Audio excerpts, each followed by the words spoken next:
Madame Castro, vous m'avez interrogé sur les internements psychiatriques. À mon tour, j'aimerais savoir, vous parler de vos livres sur les rafles d'enfants et l'espoir aux frontières de l'irréparable. Alors, qu'est-ce que vous en avez pensé? Bah, écoutez, c'est très bon, très bon livre, deux bons livres que j'ai lus. J'aimerais que vous nous détailliez un peu. C'est essentiellement des témoignages.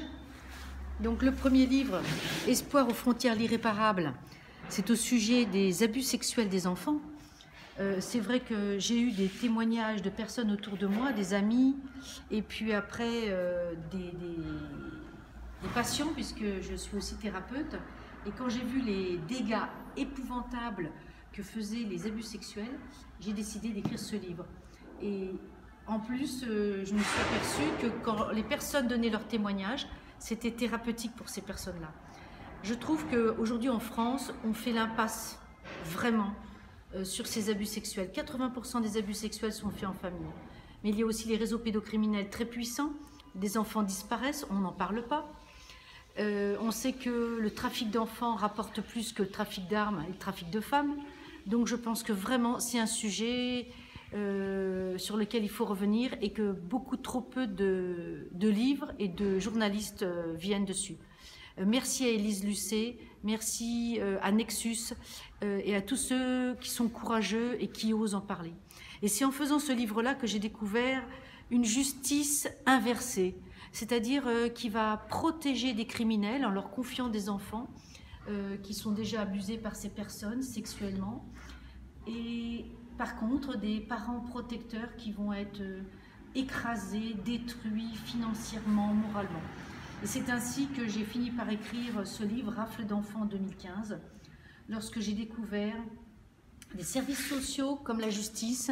Je ne dirais pas toute la justice, je ne dirais pas tous les services sociaux, mais malheureusement une grande partie qui fonctionne à l'envers et qui fait des dégâts absolument innommables, épouvantables, gravissimes. Des enfants sont volés à leurs parents, des parents aimants, pour des raisons absolument abusives.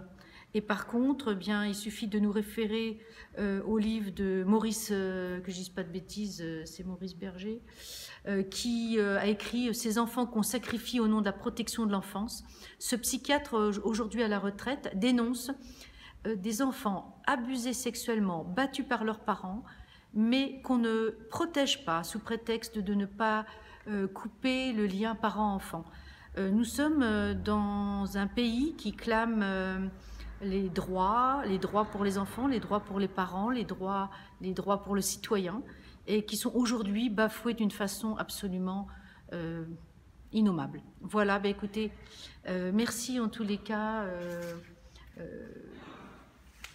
de me recevoir ici au Maroc, et puis j'espère que petit à petit le bien va l'emporter. C'est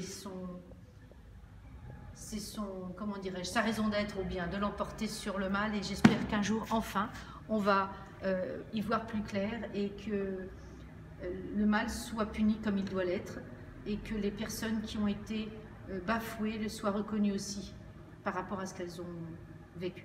Merci pour votre très grand courage de continuer ce noble combat pour la justice. Merci à vous. Merci.